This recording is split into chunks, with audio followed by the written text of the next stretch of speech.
Just got the clutch cable in, put it in the clutch lever, push the adjuster out, adjusted the clutch mechanism on the inside. Feels pretty good. Looks like it's working. So we're gonna do the carburetor while the oil saturates that, and then start it up and see if my clutch works. So here's the carburetor for the Crf80. It's a Navy PE 17mm carburetor. It's a little on the bigger side, but that's what Google recommended. So hopefully, the one time I trust Google, it does me right. 2 bolts to the carburetor, one on this side, one on the other side. It should just slide out, other than the throttle cable. You gotta take that out of the carb assembly. Got the second bolt out. Now the carburetor will come out. You just gotta take the slide and the throttle cable off of this. All right, I got the bolts out. Currently taking the slide out so I can get my throttle cable, and then disconnect the fuel line and put in the new carb. So first you're gonna put your throttle cap on, then your spring, then your slide. Then you'll slide it into the carburetor. Make sure that the long line on your slide is facing towards the one that's halfway up your carb in the middle.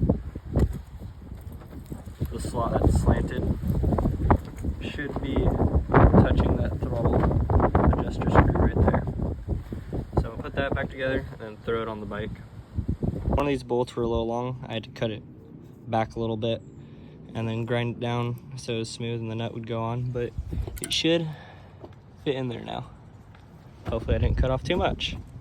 Got the carburetor all hooked up, got the air filter on there, the fuel line right there, bolts are on.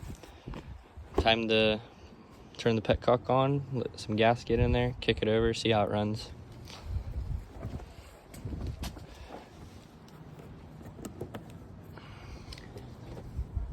I don't see any leaking, so that's good.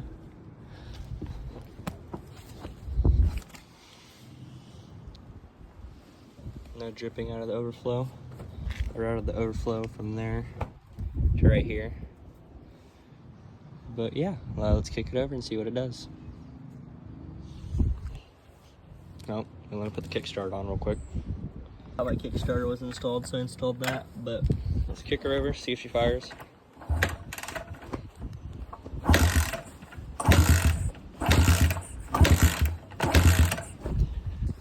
Maybe put the choke on.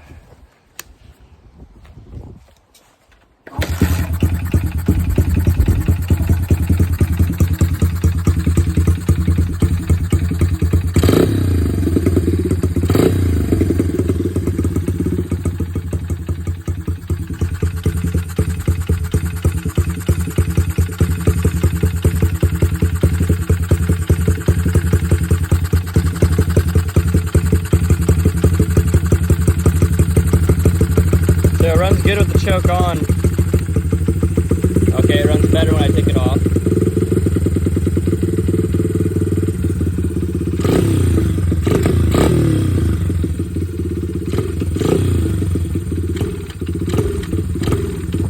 Okay, there's a little bog when I give it acceleration real fast.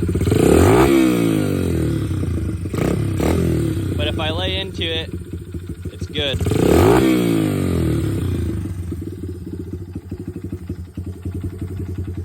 The clutch is not engaging. I had a suspicion that it was the old springs, so we threw the new springs in there. We're gonna tighten it down and try it again. So yesterday, I tore this thing apart like 10 times. The clutch still wasn't working, and I finally found out why.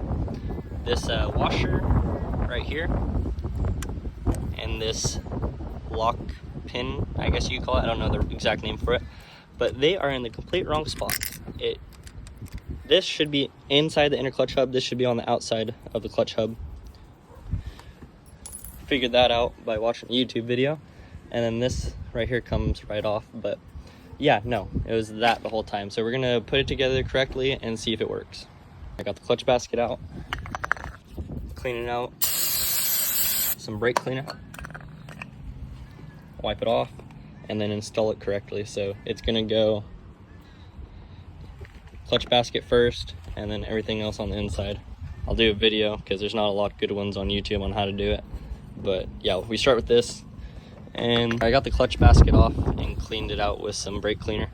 But yeah, so this little spacer is supposed to go on the inside of the clutch hub, and then this was supposed to go at the very end on this groove right here, not the inside groove. So we're gonna do that and see if our clutch will work.